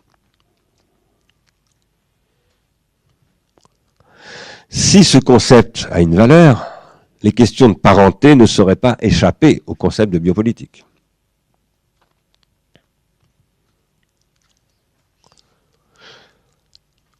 Mais il n'y a pas de biopolitique sans technologie de pouvoir public, par exemple le pouvoir de l'État, mais aussi de pouvoir économique. Ce pouvoir économique que, à mon avis, Michel Foucault a très insuffisamment problématisé. Et du coup, il a ouvert une espèce de porte dans la critique du pouvoir public pour que le pouvoir économique se serve de Foucault, finalement, pour détruire toute puissance publique et s'exprimer, lui, ce pouvoir économique, sans limite. Et comme un biopouvoir, bien entendu. Et plus seulement comme un biopouvoir, mais comme un psychopouvoir et comme un neuropouvoir. C'est justement ce que j'essaye de montrer pour essayer d'aller un petit peu plus loin que ce que les Foucaldiens n'arrêtent pas de ressasser depuis 40 ans. Quoi qu'il en soit, si je vous parle de tout cela, c'est pas pour revenir sur Foucault ou sur les Foucaldiens, c'est pour vous dire que Maurice Godelier lui-même ne voit rien de ces questions de technopouvoir. Il ne voit rien, à mon avis, de ce qui, dans le pouvoir, procède fondamentalement du fait anthropotechnique, organologique et pharmacologique, et pas simplement anthropologique. Et s'il ne le voit pas, c'est parce qu'il souffre des carences de l'althusérianisme. Vous savez sans doute que Godelier a été très lié à l'époque althussérienne. Au départ, c'est un anthropologue marxiste. Et j'ai moi-même essayé de faire une critique dans Pharmacologie du Front National d'Althusser. En particulier pour essayer de montrer que ce qui est au cœur d'Althusser, de la pensée althussérienne, de la lecture althussérienne de Marx, c'est une très profonde incompréhension de ce qui est en jeu dans l'idéologie allemande de Marx et Engels. Je vous rappelle que l'idéologie allemande, c'est ce qui commence par poser que l'homme, c'est la forme technique du vivant. C'est la forme de la vie qui est capable de produire elle-même ses organes sous forme d'organes artificiels. C'est absolument crucial. C'est à partir de cette position que Marx et Engels disent on peut critiquer l'idéalisme uniquement à partir de cette position.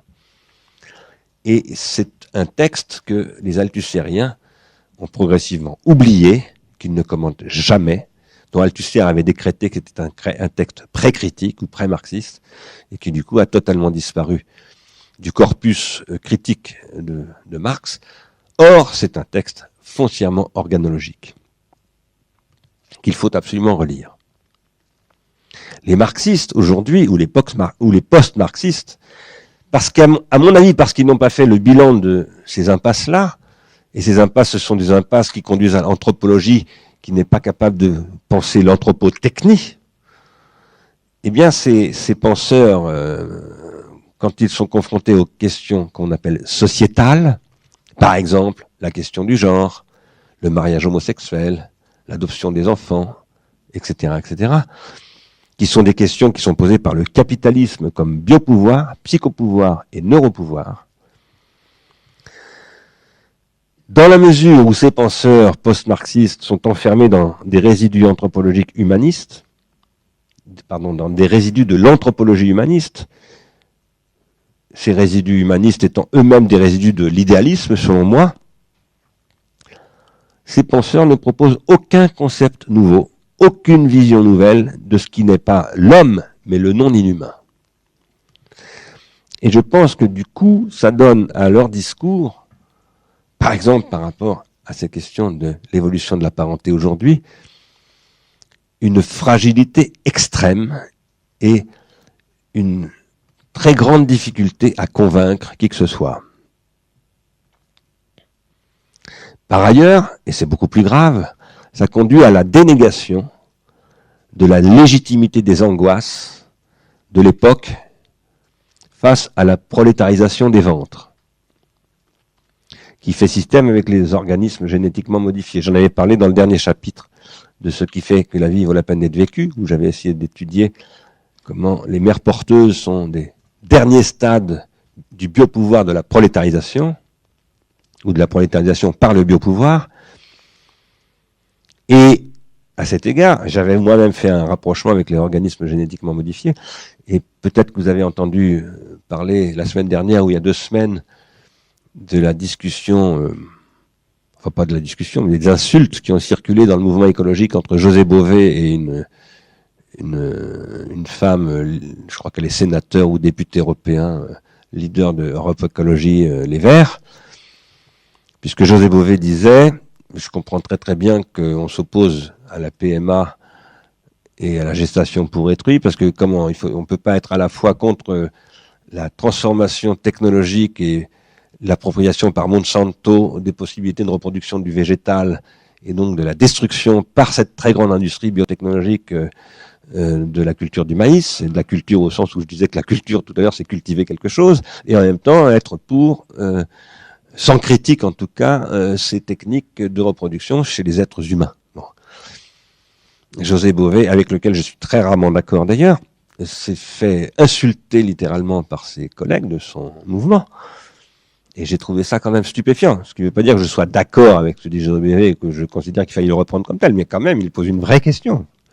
Et cette question, si les mouvements écologistes ne sont pas capables de la poser, c'est qu'ils ne sont pas des mouvements de pensée. Ils sont, je sais pas, n'importe quoi, du marketing politique, tout ce qu'on veut, mais absolument pas des organisations de pensée. Or, un mouvement politique qui ne peut pas s'appuyer sur une organisation de pensée, c'est un mouvement, pour moi, réactionnaire. Voilà. Donc, qu'on se comprenne bien, hein, je ne suis pas du tout en train de dire ni qu'il faut partager le point de vue de José Bové, ni qu'il faut être contre. Ça n'est pas mon problème ici de statuer par rapport à ça. Ce que je dis simplement, c'est qu'il est absolument légitime de poser le problème comme le pose José Bové. Il a peut-être tort, mais il est parfaitement légitime de le poser ainsi. Je dirais même que c'est la seule manière de poser le problème. C'est la seule manière. On ne peut pas ne pas unifier la question du vivant, que ce soit le vivant du maïs ou les enfants.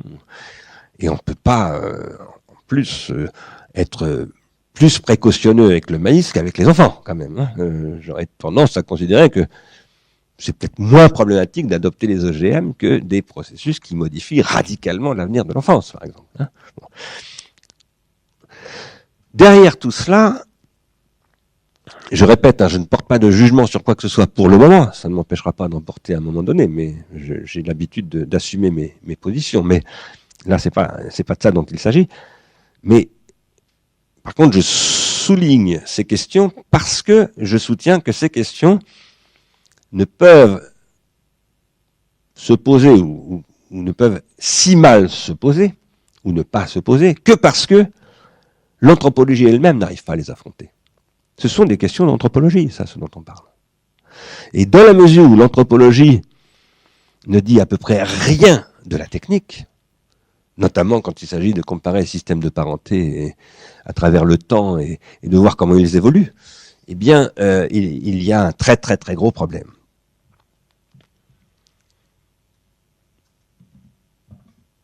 Alors, je vais juste faire une très rapide petite introduction, description des premières pages de métamorphose de la parenté de Godelier, puis après je vais m'arrêter pour qu'on puisse discuter.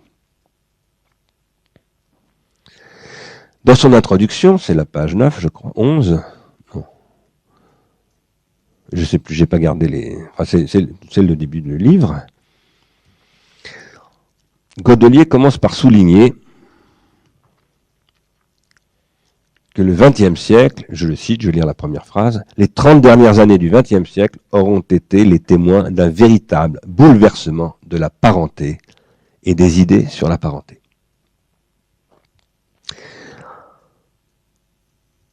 Et un peu plus loin, il dit, on a assisté dans la vie à de profondes mutations des pratiques, des mentalités et des institutions qui définissent les rapports dits de parenté entre les individus comme entre les groupes que ces rapports engendrent. Famille nucléaire, famille improprement dite étendue, parentèle, etc., etc. Il souligne ensuite que le lien conjugal s'est de plus en plus distendu, c'est-à-dire qu'il y a de plus en plus de divorces. Presque la moitié des mariages aujourd'hui, un peu moins, aboutissent à des divorces. Donc, ce qui était absolument inconcevable, tout simplement parce que c'était interdit de divorcer il y a encore pas très longtemps. C'était pas possible de divorcer, il y a encore pas longtemps. Sauf cas très très exceptionnels, sous juridiction d'exception d'ailleurs, avec accord par le pape, etc. Bon. Donc, il y avait des cas, mais ils étaient absolument exceptionnels. Donc, il souligne qu'il y a une dévalorisation des liens conjugaux, disons, mais une survalorisation de l'enfance. Enfin, pas survalorisation, il dit un mouvement de valorisation de l'enfance et de l'enfant apparu en Europe occidentale au XXIe siècle et qui aboutit finalement à une précédence, en quelque sorte. L'enfant serait au cœur de la préoccupation des individus aujourd'hui. Donc, il conclut, bref, parmi les avatars de la famille conjugale, si l'axe de l'alliance se fragilise, l'axe de la filiation reste ferme. Et plus loin, il dit, et même augmente, puisque la preuve, les homosexuels désormais veulent des enfants, etc. Il ajoute, mais la filiation elle-même risque de ne plus être demain ce qu'elle était hier. Et là, il commence à parler un petit peu de la technique. Je le cite, alors que dans nos sociétés, la femme qui mettait au monde un enfant était perçue à la fois comme la génitrice et comme la mère de cet enfant, à partir du moment où l'on peut disjoindre artificiellement les trois moments naturellement indivisibles de la fabrication de celui-ci, la fabrication de l'enfant, drôle de terme, fabrication, la fécondation, la gestation et la parturition, il dit on peut séparer tout cela, la question se pose de savoir ce que sont pour l'enfant, né dans ces conditions, les diverses femmes qui ont l'une après l'autre contribué à sa naissance. Vous savez, c'est comme sur les chaînes de montage.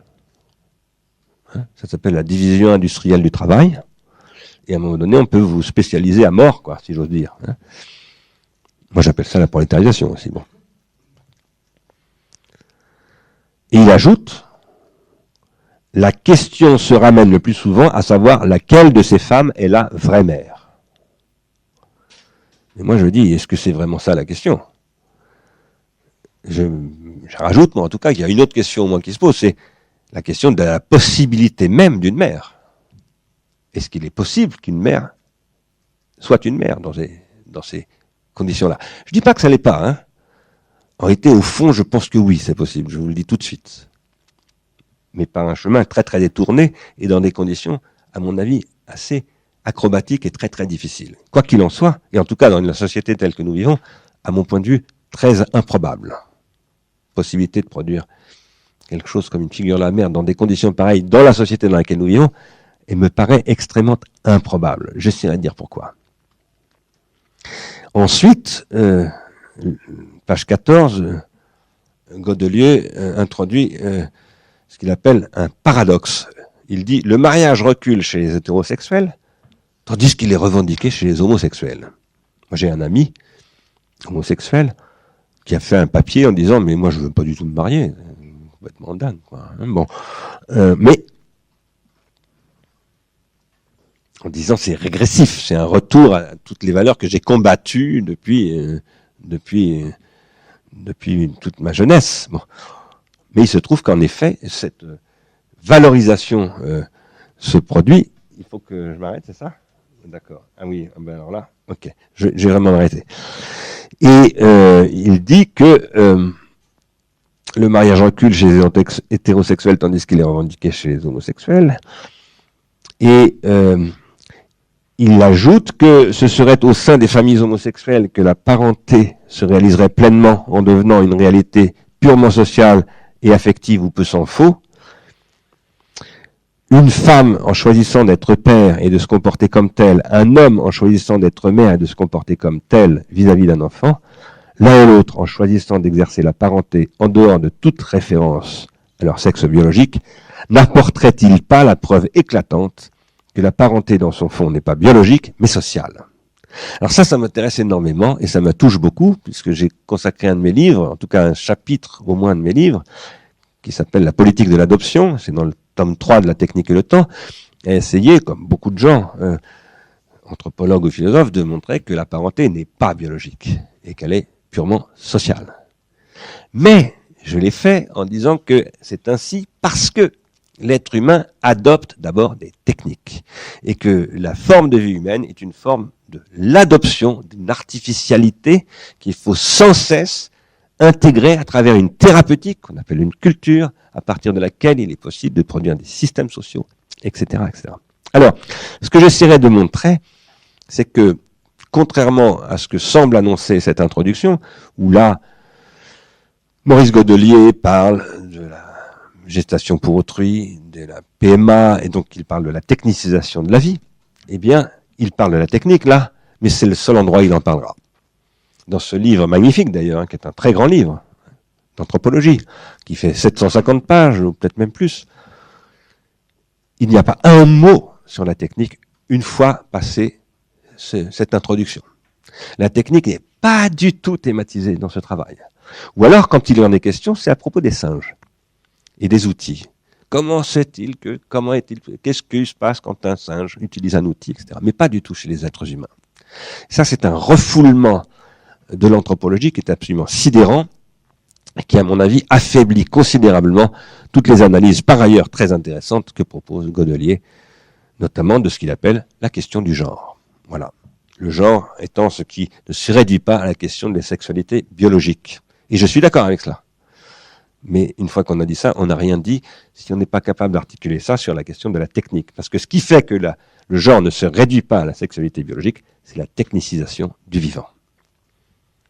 Voilà, on peut ouvrir une discussion. Je suis désolé parce que j'ai été, comme d'habitude, très long. Et en plus, il se trouve qu'il y a une autre séance là qui commence dans 10 minutes. C'est ce que je ne savais pas. Vincent vient de m'en prévenir. Et donc, on est obligé de libérer la salle dans 10 minutes. Qui veut prendre la parole, soit ici, soit en ligne? Regarde si vos copains sont là. Nobody? Oui. Oui.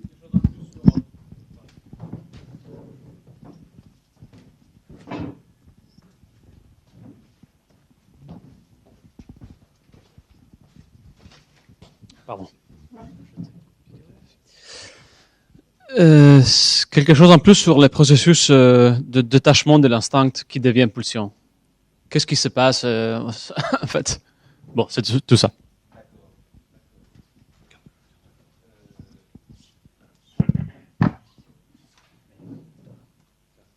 Ah, pardon. Ça marche pas? Bon, d'accord, merci. Alors, c'est une question absolument, évidemment, fondamentale, celle-ci. Pour moi, ce qu'on appelle l'instinct, quand je dis pour moi, c'est pas seulement pour moi, hein, c'est pour les éthologues. Ce qu'on appelle l'instinct, c'est un automatisme qui ne souffre pas de transgression. L'instinct d'un animal, c'est quelque chose qui se déclenche et qui se répète à l'infini et qui ne peut pas être dévié. Il peut être réprimé, on peut l'empêcher de s'exprimer éventuellement. Hein. Par exemple, les dompteurs font ça, mais on ne peut pas le dévier. C'est pas la même chose, le dévier et le réprimer. En revanche, la pulsion, c'est fondamentalement ce qui se déplace. Et c'est pour ça que l'amour est fétichiste. Cette question de la pulsion qui est mobile, je crois que Freud la pose très très tôt dans sa théorie de la libido. Je crois que, enfin moi, la première occurrence que j'en connais, c'est 1898. Et le discours sur le fétichisme, il apparaît un petit peu plus tard. Mais c'est évidemment très très lié. Le pulsionnel peut s'attacher à toutes sortes d'objets. Et ce qui caractérise l'objet de la pulsion, c'est sa capacité de se trouver substitué à un autre objet. C'est la substitution. C'est ce dont a parlé Lacan énormément en disant, voilà, l'objet du désir est toujours un objet qui se substitue à un autre objet. ce qui est d'ailleurs un discours sur le signifiant chez Lacan, etc., etc. Et donc, ici, nous avons un processus que je rapporte à l'amovibilité chez le roi Gourand, puisque le roi Gourand dit ce qui caractérise l'être humain, c'est que c'est un être qui peut échanger ses organes avec d'autres êtres qui ont d'autres organes. Par exemple, un forgeron échange ses organes, enfin ce qu'il produit en tant que forgeron avec quelqu'un qui produit des chaussures ou je ne sais pas quoi. Ce qui ouvre le circuit de la circulation des marchandises en réalité. D'accord ? À partir du moment où l'instinct devient pulsion et devient mobile, il y a la possibilité de ce que j'appelais tout à l'heure la désorganisation et la réorganisation. Et tout ça est directement à relier directement avec l'organe cérébral comme capacité à investir et désinvestir, c'est-à-dire être mobile. Je rappelle, ça a été souligné par Bourguignon fortement, que le premier objet d'intérêt de Freud, c'était le cerveau. Hein, et je ne sais pas si vous le savez, parce que beaucoup de gens l'ont oublié, mais ou parfois ne le savent pas, mais Freud voulait être neurologue au départ. Il voulait pas du tout être psychanalyste. La psychanalyse n'existait tout simplement pas pour lui. Donc ses premiers travaux, c'est des travaux sur le cerveau. Et finalement, bon, c'est par l'étude des hystériques qu'il a finalement été le fondateur de la psychanalyse. Voilà. Mais j'essaye, moi, de lier cette question de la mobilité que je rapporte à ce que décrivait Bates en citant Peirce, Turing, Ashby, etc., comme une capacité de la panne, du déplacement, de la désorganisation et de la réorganisation. Tout ça, en fait, ça constitue l'économie libidinale, pour moi. Voilà.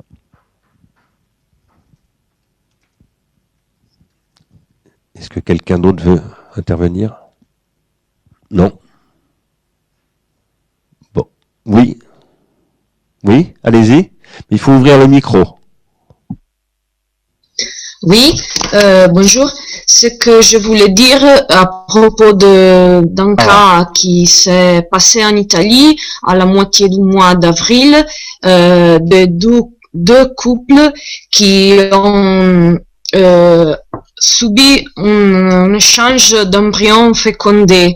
La femme qui est en attente de 2 jumeaux a reçu des embryons fécondés d'un autre couple. À cause de la ressemblance d'un homme et de 2 femmes, les embryons ont été changés. Et le problème maintenant est que la mère génétique soutient que les deux jumeaux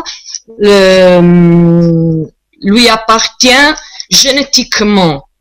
Mais la mère qui est enceinte et qui va avoir les 2 fils soutient que les fils sont siennes parce que elle ira accomplir l'accouchement.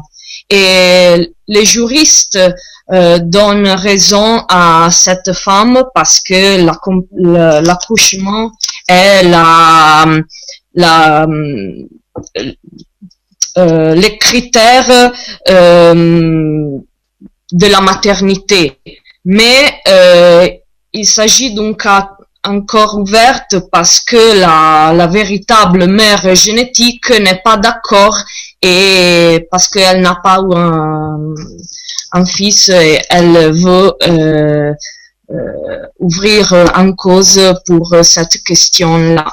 Et dans ce cas aussi, la parenté est vraiment troublée par cette question de fécondation assistée.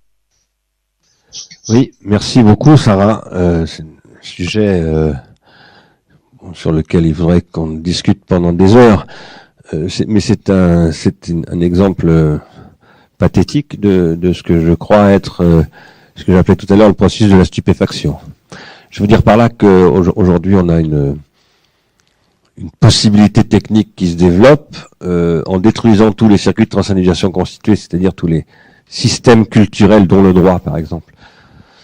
tel qu'il définit le droit de la filiation, de la parenté, etc., etc., avec des conflits d'ailleurs entre des discours qui viennent de la biologie, de tout ce que la connaissance biologique nous a apporté sur, comment dire, voilà, des preuves de parenté, si je puis dire, hein, qui sont fondées sur des données scientifiques, et des conflits avec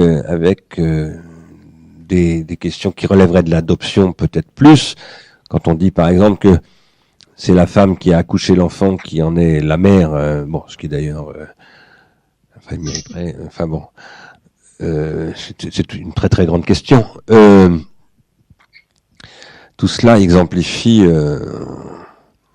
terriblement, si je puis dire, le désordre dans la transindividuation qui est provoqué par ces transformations.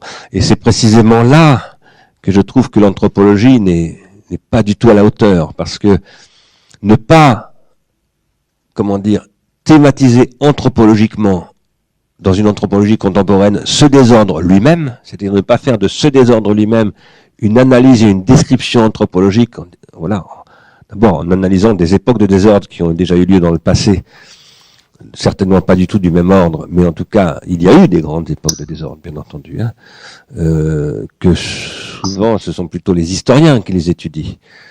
C'est pas les anthropologues pour une raison, c'est rarement les anthropologues pour une raison que je crois Claude Lévi-Strauss explique dans Race et Histoire, lorsqu'il dit que les sociétés qu'étudient les anthropologues sont des sociétés à histoire lente, et que la lenteur de cette histoire, qu'on appelle souvent la proto-histoire ou la préhistoire, c'est une lenteur qui semble rendre les chocs du double redoublement épocal, ce que j'appelle comme ça, peu sensibles, sinon insensibles. Il est vrai qu'il n'y a pas dans les sociétés traditionnelles, ou ce qu'on appelle aujourd'hui les peuples premiers, on ne voit pas attester des documentations de grandes époques de bouleversement. Tandis que nous vivons, surtout depuis 250 ans, mais même depuis la Grèce ancienne, hein, et la Judée ancienne, et le début de la Chine aussi, il y a eu des époques de transformation qui ont parfois donné lieu à des grands bouleversements. Par exemple, le grand bouleversement contemporain de la Renaissance et de l'humanisme, qui est lié, à mon avis, quand même assez directement à une transformation technologique, qui est liée à l'imprimerie en particulier. Ce n'est pas étudié par les anthropologues, mais par les historiens. Et du coup, la division intellectuelle du travail fait que les anthropologues ne thématisent pas ces questions-là d'un point de vue anthropologique, et les historiens le thématisent, mais d'un point de vue historique, parce que ils n'iront pas se risquer à faire de l'anthropologie, ou quand ils le font, ils se font taper dessus par les anthropologues, très souvent. Et là, il y a de très très grandes questions. Alors, il y a quelqu'un qui posait des problèmes un peu de cette nature-là, c'était Fernand Braudel, bon, parce qu'il voulait travailler dans la longue durée. Il y a quelques exceptions, mais de toute façon, ces exceptions ne sont pas allées très très très loin dans les questions dont je suis en train de parler là. Donc voilà, ce que je crois, c'est que ce que vous avez dit est très illustratif de l'objet dont nous parlons, mais que cet objet, il faudrait le mettre au cœur de l'anthropologie comme étant l'anthropologie en tant qu'elle devrait étudier les moments de rupture anthropologique, si je peux dire, ou de pas forcément de rupture anthropologique, mais en tout cas de rupture historique, de rupture civilisationnelle. Ces moments dont parlait Whitehead sous le nom de, je ne sais plus comment, les avancées fondamentales dans les civilisations. Il faudrait étudier cela d'un point de vue anthropologique. Si on croit ce que dit David Bates et tout ce qu'il cite, ben en gros, ce qu'il dit, tout comme Georges Canguilhem, c'est que c'est dans ces moments-là que se produit l'anthropogenèse. Or, il semble que c'est précisément ce que les anthropologues n'étudient pas. Et ça, c'est quand même assez sidérant, quand on y pense. Nous sommes obligés d'arrêter parce qu'il y a un autre séminaire. Je suis vraiment désolé. Merci Sarah, merci à vous les amis. Enfin, je me tourne par là, c'est par là qu'il faudrait que je me tourne, mais merci à tout le monde. Et puis, donc j'ai été obligé d'annuler la séance du 27 mai, mais on vous adressera un mail pour trouver une autre date. Voilà. À bientôt. À bientôt. Merci. À bientôt. Au revoir. Au revoir. Ciao. Au revoir. Au revoir, à bientôt. Au revoir. Au revoir. Au revoir.